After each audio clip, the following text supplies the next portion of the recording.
Slightly different video for y'all today. As you can see, we have a slightly wider angle so you guys can see everything. I want to show you guys all this. A little backed up on content. I'm trying to get caught up. So there's going to be a lot of videos coming down the pipeline, but I want to start with this one because it's something that I've gotten a ton of questions about, whether it's about specific items or just in general, and I've even gotten emails about it. But the questions I've been getting are, if I had to start over with building an SPR, knowing what I know now, what I've learned over the last 3 to 4 years from shooting competitions, going to classes, talking to other shooters, talking to other people in general, what would I do differently? What would I look for in building an SPR or a long-range specific gas gun? So I'm trying to answer as much of that as I can today. A lot of the repeated questions that I get and some of the ones I know Joe gets as well. Now, I will try to link as much of it as I can in the descriptions. There will also be chapter marks. So if you're looking for something specific, go to the description or just scroll across. You can find those, skip ahead to that. If there is something in here that I'm sponsored by, I will tell you guys up front. All my sponsors are also listed at the beginning of the videos, of all videos, so you guys know, so there's no question or no doubt about where those conflict of interest may or may not be. So with all that out of the way, let's get straight into it. So what would I do different knowing what I know now? So if you're looking to get into long-range shooting, gas gun, precision gas gun, that type of thing, and you just want to dip your toes in the water, or you're just getting started out, the first thing I would say is be brutally honest with yourself about what your goals are, what you want to achieve, what you're looking to do, and that'll help you solve some of those other things down the road. This is why Joe says find your why and figure out the questions you're trying to ask or you're trying to answer. Don't try to answer somebody else's questions, or don't try to answer questions you don't have yet. So for example, a lot of times guys will say, you know, like, I'd go compete, but, you know, I want to make sure I have a competitive gun, or, you know, I want to be competitive. And it's like, cool, I understand what you're saying, but are you willing to put in the amount of ammo, the amount of time, the amount of energy it takes to catch guys like Scott Peterson or Mike Russo or Keith Stevens, the 3 defending champions in quantified performance? Are you willing to put in the amount of effort, time, and work and ammo to not only catch them, but surpass them in your skill? So that's the big thing you have to be honest with yourself about. Because if you're going to do that, you're talking about thousands and thousands of rounds, tens of thousands of rounds. You're going to spend well over what the guns are worth. So be honest with yourself about what you're trying to achieve. If you're just wanting to go out and plink and just like, hey, you know, I just want to say I shot 400 yards, cool, and it was a 40-inch plate, awesome. Like, you don't need some of the things we're going to recommend. So the more honest you are with yourself, the more realistic you are with your goals, the more headache it'll save you, the time it'll save you, and ultimately money it'll save you. Because if you're just looking to just go plink, you don't need a Night Force optic to do that, right? Like, you don't need match grade ammo to do that if you're shooting big targets. If you want to shoot small targets far away with speed and accuracy, you're going to need some things to make that happen, but you're also going to need the skill set that goes with that. So be honest with yourself, figure out is what you want to do, and that'll help you figure out the rest of this. Now, assuming you have all that figured out, I would tell you the next thing is you don't need to spend any money to get started. You don't have to go buy a specific gun or specific optic, any of that. You can do a lot of work and learn a lot with just a red dot gun, probably the gun you already have, by just practicing positions, practicing your trigger press, doing dry fire, using a makeshift bag. You can learn a lot. So for example, Joe's ladder standard can be modified to do it with a red dot. So you can learn a lot about moving in and out of positions, getting stable in different positions without ever getting something like this or getting a magnified optic. The next thing is you can work on your trigger press a lot from different positions. So I've talked about this in other videos, but just working on your different positions and seeing what your point of impact shift is, what your wobble zone is in those different positions, you can do that with a red dot. Put up a B8, try to shoot the X-ring, see what your groups look like in different positions, and work on that trigger press. You can work on your trigger press a lot in dry fire. And you say, well, I don't have a bipod or I don't have a bag. Bro, you can take a towel, wad up a towel, and it'll work the same. You can shoot off of a backpack. You can fill a sock with sand. There's a lot of ways you can be creative and get the work done without having to buy different things to do that. And then once you save your money and you're able to get the thing you really want, then you can do it. Don't waste your money buying stuff just to get through for right now, because you're going to spend more money in the long run. I know a lot of guys think that we just recommend certain things because, you know, it's Gucci or whatever, or we just want to shill out for this company for you to for us to make money. The truth is, we've wasted a lot of money buying stuff we don't need to buy or that didn't work out the way we thought it would, which is why we're recommending you don't get those things.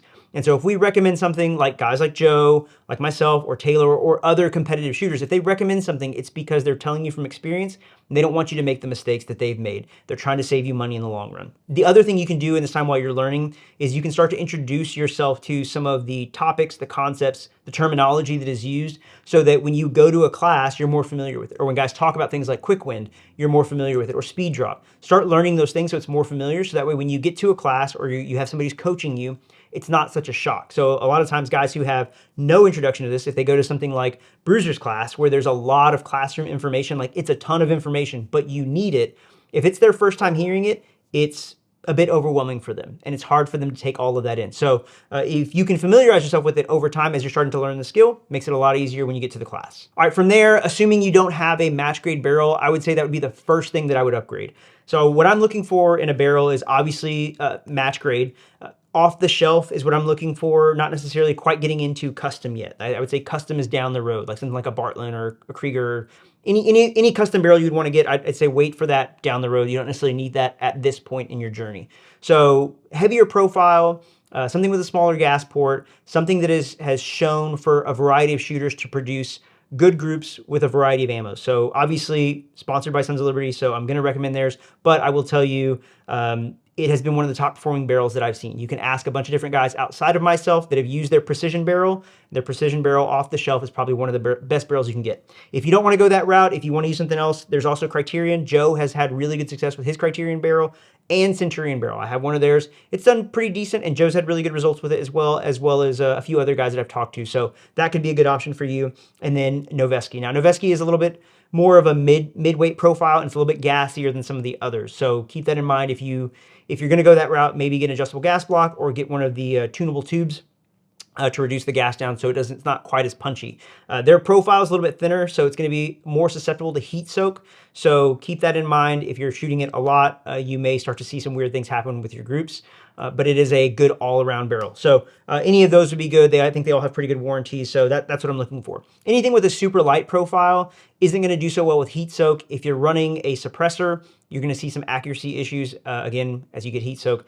And I just seen they haven't done as well. So stainless, heavier profile, any of those that people have recommended or you see a lot of guys running will do really well for you. At this point, now is when I would get into getting the optic that you want to get. And again, like I said before, I would tell you, save your money and get the best optic you can afford. Not necessarily the best optic on the market, but the best optic you can realistically afford.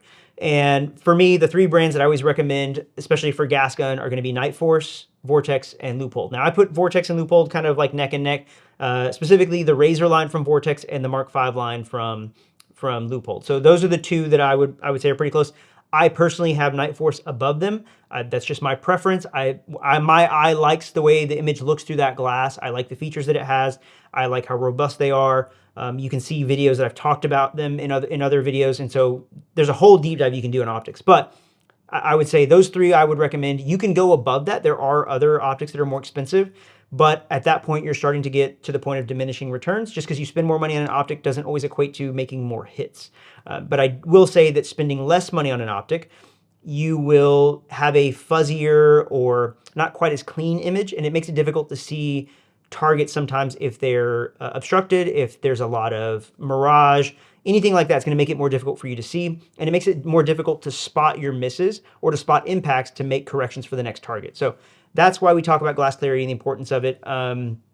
People will ask about magnification. I feel like that horse has been beaten to death. Joe has a lot of good insight on that, as does Alex from Ridgeline. But I will tell you, ultimately, it just depends on how small of a target you're trying to shoot and how far away. The smaller the target, the further away, you're going to need more magnification. And if they're obstructed or hidden targets, you're going to need more magnification. If you're shooting like we are on a flat range out to 1,000 yards and you have these big, bright, white contrasting targets compared to their background, then you can 100% do it with a 1-8 or a 1-10. Mike Russo, probably one of the best shooters in QP right now, does it with a 1-10. I've shot out to 1,200 yards with a 1-8 on IPSC size targets, so it can be done, right? But it just depends on what you're ultimately wanting to achieve. This goes back to what I said at the beginning. You've got to define for yourself what it is you want to achieve, and that'll help you make some of these decisions. Again, I know guys are going to ask about other brands, whatever, Primary Arms or, whatever. Not saying they're bad, but I wouldn't recommend them because I feel like you're going to waste money in the long run if you're serious about it. If you're just plinking, again, like I said at the beginning, it'll be fine. So a couple other questions I get about optics is optic height. So for me, 154 is what I use on basically everything. Joe has talked about there's no need to not have a 20 MOA, so if you can get a 20 MOA mount. I don't, because I have a thermal that goes with this and then night vision stuff and like that, but that's my why, not yours. So hopefully that helps. If you have more questions about it, check out Bruiser. I'll leave a link for him down below. Also, people ask about the red dot mount. So I've done a whole nother video talking about this mount specifically. I'll link that up there. You can go watch that. But I use a red dot on top versus offset because I find it's more useful for me in different positions. I can also use it to help find targets. And for me, it's more of a backup versus using it in conjunction with this optic. So I'm not necessarily using this as a one power, even when I'm using it on my 1-to-8, it's more so like a backup so that if the optic went down, something happened to it, I could use this. And it's in a position where I could use it in a variety of positions. Like if we're, on your side shooting, or if you have a canted thing, or if you're shooting through a porthole, this just is easier for me than using the offset, right? Again, your why, you got to decide what you like and why you like it. The cheek weld on this is more of a chin weld, not necessarily a cheek weld. If you prefer a cheek weld, having that offset dot and rolling to it would be probably better for you, but that is what I use. That's what I like. After optic, you're pretty squared away there, and you should be able to make pretty good hits with a match grade barrel and your optic. You should be doing pretty good right there, chugging along. So that's why I would say the next thing would be that I would invest in would be a Kestrel. I do work with Kestrel, full transparency, but I've done a bunch of videos on it, and there's going to be more coming showing how powerful of a tool that is. And you can learn a lot about the ballistics of a bullet and save yourself a lot of headache, a lot of guesswork by using one of these. The more you are able to familiarize yourself with this and use it, the more likely you're going to get hits downrange. If you have good data in and good data out, it makes it easier for you to make impacts downrange. So as long as you're doing your part and all the data is correct, then it'll make it a lot easier for you to make hits at a match, or even if you're just out having fun or hunting. So very invaluable tool, ton of information on the Kestrel and how to use it, not just on my channel, but on a bunch of other people's. So there's a lot you can learn just by watching those and then messing with this. And then, of course, like everybody likes to do, playing Snake on them. So after the Kestrel, that's when I would start looking at dedicated things like bags, bipods, and bag rider. Now, the reason I have these towards the end, people say, well, at this point, I should have them ahead of time. Dude, if you go to a match, you can borrow bipods and bags from almost anybody. And I promise you, there's going to be at least one guy who probably has 10 different bags in his truck that you can try one for the whole match, or try a different one every stage until you figure out what you want. So same thing with bipods. So people always ask, one of the questions I get a lot is, do you find a need for the Harris rapid deployment versus using something like the Atlas? And I will say, with the current progression of gas gun matches, the Harris is the way to go for gas gun. The reason I say that is because if you're shooting matches, if that's what you're doing, they are setting up stages to where you have to deploy quickly in order to be competitive. So much so that guys like Scott Peterson or Mark Smith are looking at, hey, how can I get through this whole stage without using a bipod at all? Because if I can shave off that second or two, it'll make me even more competitive. So just keep in mind, that's the way the matches are going. So if you're shooting matches, the Harris makes sense. If you're not shooting matches or that type of match, then something like the Atlas makes more sense. Because the Harris has that rapid deployment, that's kind of the way everybody goes. I think you can also use, there's a couple others. I would not recommend using the slapjacks on this, because you're losing the key feature of being able to lock these at a 45, which can be used to press up against a barricade or to pull back on a barricade. So if you have it forward, you can pull back. Joe talks about how to utilize this a lot more in his classes. So if that's something you're interested in, go follow Bruiser Industries. He talks more about that. But if you're in something more of like a precision type of match, or a match where you have time to set up, then this is going to be more beneficial than the Harris. But just given the way that those matches are going, I would recommend getting the Harris. The bag that I prefer is going to be the Armageddon Gear Game Changer. This is the pint size. You can get the Schmedium, the OG. There's different fills. I use the sand, the heavy. You will find that the sand typically is going to give you a more stable position than any of the other fills. The Get Light is the lightest of the three options, and it's easier to carry around, easier to manipulate if you have a lot of different positions you got to go to. But the sand, for me, I found to be the most stable, and I just like the pint size because it works better for me in my application. Now, as far as bag riders, this is the Arasaka bag rider, and then the angle adapter. You can get this. It's a little pricey, and it does add some weight to the back of the gun. Now, if you want a cheaper, lighter option, you can do something like the Kratos. Kratos has some options coming out that are polymer, also Sub-Rev Tech. I think I said that right. I will leave a link for them as well. They also have an option as well, polymer options, that will give you a bag rider for a variety of stocks. So whatever your preferred stock is, you can put those on there.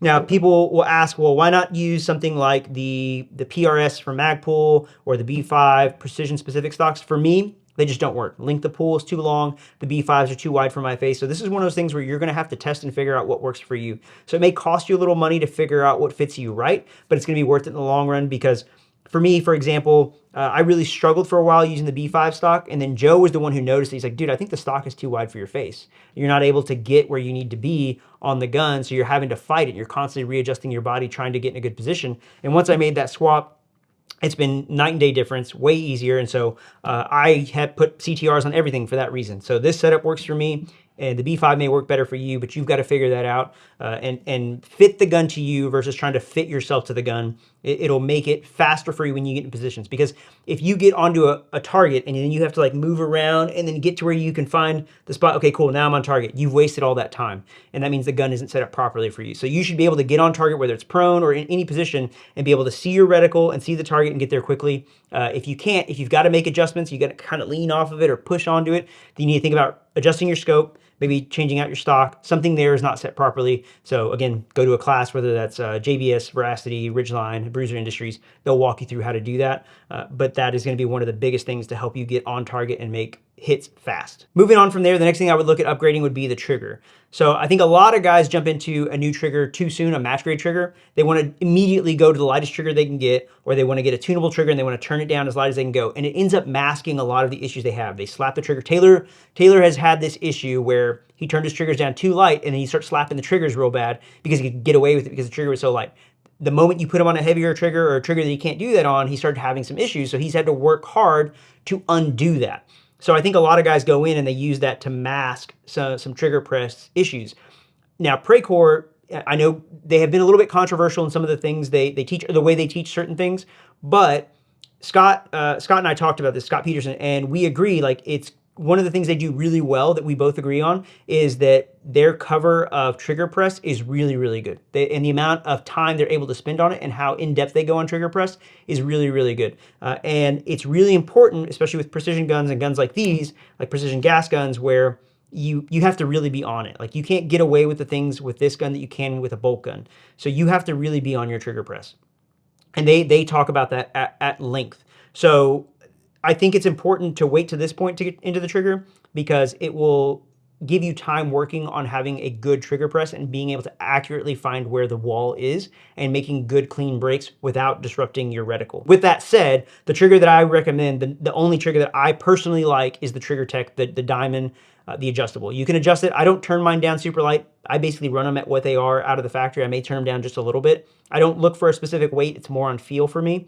And it's me being able to prep on it and being able to get to that wall and then break cleanly without disrupting the sights. If you have a really heavy trigger, you'll notice that once it breaks, you will get a little bit of wobble, and sometimes it'll go one way or the other. But that's something you got to watch in your dry fire, and it'll help you downrange in live fire. But the reason I like the Trigger Tech, or the style of trigger that it is it's enclosed. So one of the issues I've had with different types of ammo is that you will get blown primers, and I've seen blown primers ruin matches. So Taylor, for example, had a bunch of blown primers, and they were getting stuck in his trigger, and it wasn't allowing it to reset. So he was having to keep racking the charging handle in order to get the gun functioning again. And then eventually one of the blown primers got stuck underneath the trigger, and it wedged in there, and he had to just end the stage where he was at, and then had to take the gun apart in order to get that primer out from underneath. And that was a Geisley trigger. It just got stuck underneath the bottom of it, and it won't allow the trigger to move. That bottom part of it won't allow it to move and disengage. So that is something that can happen with those two-piece triggers. So the Trigger Tech is enclosed, and it keeps that from happening. Well, it doesn't necessarily keep it from happening, but I haven't had that issue. So because of that, I continue to run the Trigger Tech, the Diamond version. So just keep that in mind. You may have your own preference. You may have different shoe styles, curve versus straight, different brands you may prefer. That's cool. But yeah, just keep that in mind, that that's something that can happen. And that's why I prefer the Diamond Tech over some of the others. And I feel that's worth noting that that is specific to this application.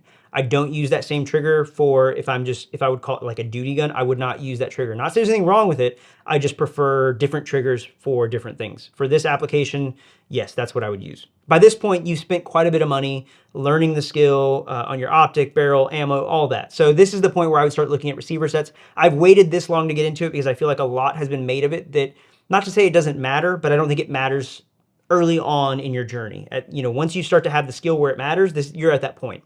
This is where we're at in the journey of like, hey, receiver sets now start to matter, and specifically how the rail interacts with the barrel nut and the upper receiver. And you have things like Ridgeline now. You have the Cobalt. You have, I think Arrow has theirs. I'm trying to think who else. Obviously, Sons of Liberty has theirs, which is a little bit different. It doesn't interact the same way. It does give you some benefit, but the main thing that I'm looking for personally in a receiver set, especially in an upper, is barrel extension to upper receiver fit. The tighter that is, I have found that the more accurate the gun is capable of being. So there are some receiver sets where you put the barrel extension there and it'll wobble around. There's others where you have to thermal fit them or press fit them. The Ridgeline takes a specific press, a proprietary press to put a new barrel in. So the tighter that tolerance is, I have found the more accurate that the gun is capable of being. Upper to lower fit do not matter. That's just more of like a preference thing. Guys don't want to hear their gun rattle. If you have a receiver set you like and it rattles, just take one of those rubber wedges they make that goes underneath the takedown pin at the back. It'll get rid of that. It tightens it up and has the same effect. Doesn't really affect how the gun performs. As far as like lower receivers, what I'm looking for is an ambi bolt release. So I don't use ambi bolt catch. I don't use ambi mag release. I don't like enhanced controls where they're like bigger, because I find they tend to hit on things. But the ambi bolt release, if you're shooting competition, is very beneficial because it allows you to send the bolt forward without having to take this hand off. So if you get into a position, you get on the gun, and then with your firing hand, you're able to release that. That's a preference. You may not need that. Again, goes back to the question we had at the beginning of find your why, find what it is you're wanting to achieve. But for guys who are wanting to get into competition, that is something that Scott Peterson recommended for me. And my favorite lower that I've used so far is the Forward Control Sons of Liberty combo. I find that's just the easiest one to get, and it has what I like in it. The Noveski does it as well. There's a bunch of other ambi lowers out there you can use that you may like better, but yeah, you choose your favorite flavor. Now, when it comes to rail interaction, clearly I'm sponsored by Sons of Liberty, so I'm going to shoot this. There are some other good options out there, and I will say it doesn't matter as much as some people make it out to matter. Not to say it doesn't matter at all. It does 100% matter. But if you have a gun that shifts in different positions, but you can't afford to buy something else, what are you going to do? You just got to learn what that shift is in those different positions and keep it in mind as you shoot those positions. So if that's where you're at and you're learning along the way and you can't afford to get a receiver set that has no shift in it, then you just got to learn it is what it is. Remember how much it shifts from each position, and keep that in mind as you're shooting a stage or whatever your application is. Keep that in mind so that you go do that. I haven't personally noticed it in shooting a match or in my training where, like, just how I approach barricades, I haven't noticed a point of impact shift. Not to say there isn't one there or that there couldn't be one. I can force this to shift. I can force the ridgeline to shift. But it's one of those things where, like, you've got to figure that out for yourself and determine how important that is for you. And this is the point where you can make that accommodation and spend the money, because now you have the skill to notice it. Now you have the skill to make it matter. All right, that's enough on that topic. So the next thing I would say is then I would look at something like Arca. Arca can be beneficial if you're moving if you need to move your bipod around. If at this point you've never felt like, man, if I could only move my bipod, if you've never had that, then you probably don't need Arca. Be 100% honest with you. Or if you're somebody who clips into a tripod and you just want one here and then one out the front, that's a good way to go. But you don't need a full-length Arca rail if you've never had that where you go, crap, my bipod's too far out. There are some times in competition where we shoot off of barrels and they're really close, the surface area is really close that you have. So you can't quite get the bipod and the back of the gun on there. Being able to move that bipod back, being able to take this and slide it and do that so that you can get the whole gun on the barrel and have a more stable position is beneficial in matches. If you've never had that moment where you're like, I need that, then you don't need to buy it. The other thing that Arca can give you is it gives you a wider footprint. So it does have more surface area. It's flat. So when you lay it on a bag, it does make it a little more stable, or even off of just a barricade without a bag. So keep that in mind. Not necessarily something you need, but you will determine that for yourself as you've been shooting. I mean, at this point, you would have shot enough where I feel like you would know if you want or need Arca. At that point, that's when I would start looking at things like a tripod. If you're going to get a tripod, there's a bunch out there. I'm not familiar with all the options that are out there, but I will tell you that Really Right Stuff is the one, my go-to. It's just been bomb-proof, so I haven't really had an excuse to try other things. So if you want more information on other tripods, ask Joe, ask Veracity System Solutions, ask Scott Peterson. He will tell you, they will tell you their input on that. So last two questions. Have you noticed a disadvantage to shooting your gun kitted versus having a comp-specific gun? Yes, there is a difference. Shooting a break versus shooting a suppressor, like a big, like 3-inch break with the big ports at the side, the gun's going to recoil different than having a suppressor on there. You know, when I had my laser on here and having a light on there, yes, it's something you have to be aware of going in and out of ports or holes that you're shooting off of. That's my choice. It's my preference. That's not an excuse, right? It's not an excuse for how I shoot, the way I shoot.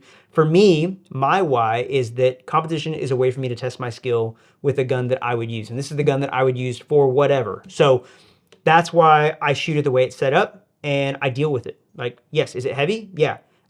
Is it recoil a little bit more than maybe somebody else's? Yeah, probably. But it is what it is. That's my choice. If you want to be specific and you want to play the game, cool, do that. Knock yourself out. But that goes back to your why and why you want to do what you do.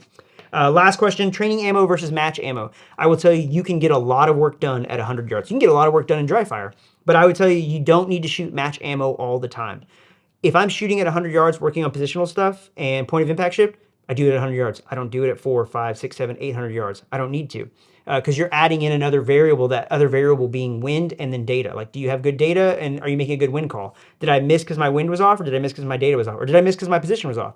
So removing some of those variables and focusing just on positional at 100, I'm able to better isolate and determine, hey, I did this wrong, or hey, I did this right, and know what works for me. So I don't shoot match grade ammo all the time. If you're shooting like Bruiser's drill, you can do it 55 grain. Just use 55 grain ammo and shoot it 100 yards. Just make your target slightly bigger. So if you know your gun groups like sub MOA with 77 grain at 100 yards, cool. If you know it shoots 55 grain and it only groups like 1.5 inches, make your target slightly bigger. Make it a 2-inch target, and then go practice at 100.